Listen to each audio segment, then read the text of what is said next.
Hey everyone, Scott J. Way from Crucible Custom Products, Norfolk Lab, and all the forums here. So today we have a Greedo killer. This is the Blaster Factory aluminum Mauser replica with a Solos Hold kit.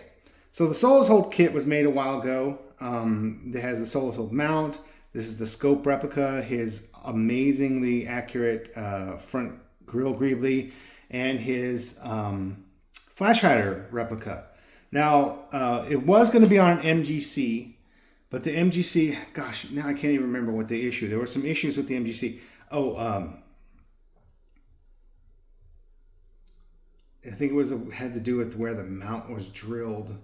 It was in the wrong spot, and you couldn't really you couldn't undo it. You couldn't couldn't fix it in any way.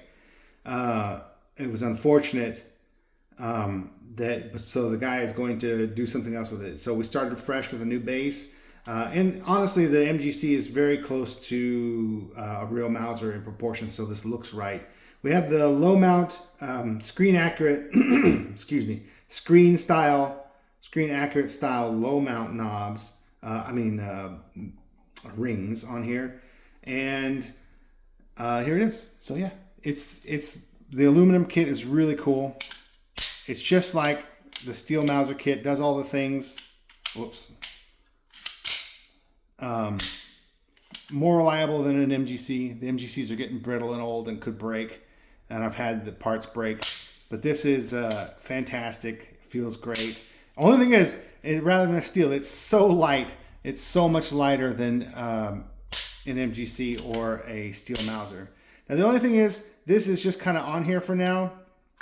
It is very hard to tighten this down any more than what it already is. And the problem with that is that I risk killing these threads and making it tighter. And I don't want to glue this on because the owner has a real one at home that he's going to put on. And I don't want to permanently attach it or anything or make it too difficult for him to swap out.